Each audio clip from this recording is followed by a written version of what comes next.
Pagyo kawi kaya masa. Ipeta. Di ba? Yabi ko na igat. Igat. Mimi!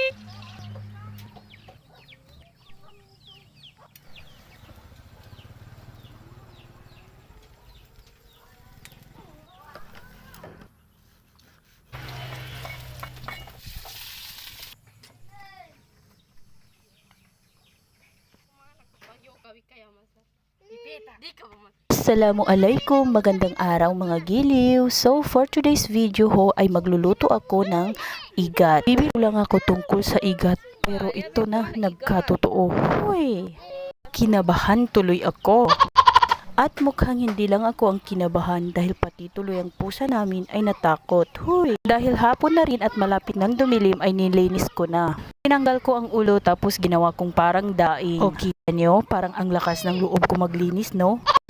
Kasi nga, yung patay na ang nilinisan ko. Dahil parang hindi pa kaya ng powers ko maglinis dun sa mga buhay pa. At ito na yung natapos ko, ginawa kong daing tapos imamarinate ko na. Toyo at paminta lang ang nilagay ko. Tapos makikilagay sa ref ni kapitbahay. Kinabukasan, paggagaling ko ng trabaho ay inasikaso ko na yung pagluluto ko nitong igat. Ginawa kong daing ang paglilinis ko nito para di ako matakot o magdalawang isip na hawakan ito. Dahil literal na nga naman na nakakatakot ang itsura nito lalo na pagbuhay pa. Inihaw ko na muna ng smoke point lang yung mga karne ng igat.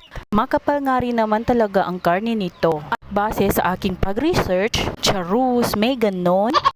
Mayaman ito sa protina, vitamin A, B16, and vitamin D.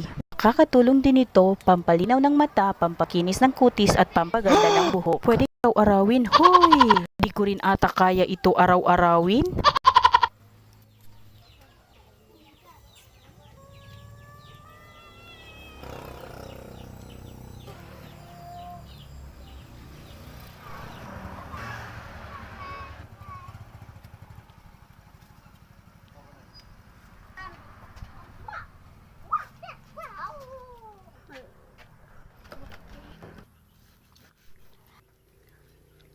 And action.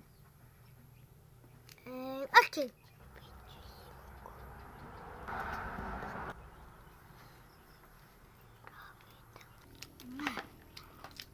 Mahal. Ang kasiran. Man. Pagkaluto ko nga ho nito ay ginayat-gayat ko na dahil lulutuin ko ulit ito ng adobo. Nagsutay na ako ng onion. Wala na pong bawang dahil naubos bawang ni kapitbahay. Isinunod ko na yung karne. Nilagyan ko ng toyo, oyster sauce, paminta at konting asukal. At nilagyan ko na rin ng palapa para additional flavor. First time ko nga ho talagang magluto nitong igat. Dahil dito sa lugar namin ay igat ang nagsusulputan sa mga lawa. Ito din ang pinagkikitaan ng karamihang mangingisda dito. Ngunit madalang pa lamang ang kumakain nito. Dahil nga sa itsura, sino bang hindi matatakot, no? Pero ako ay sinubukan ko lang talaga at baka nga hindi na mauulit. Safe din naman po itong kainin at hindi rin naman po ito haram. At ito dinagdagan ko nga rin po pala ng tubig.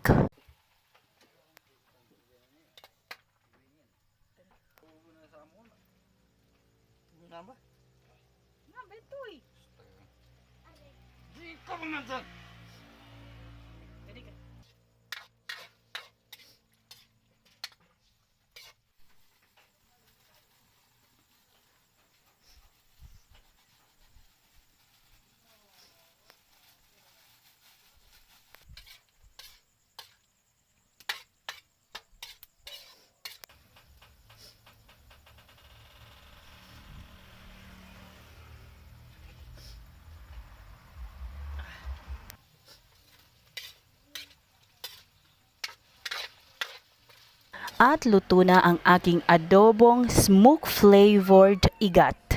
Kaya hahanguin ko na.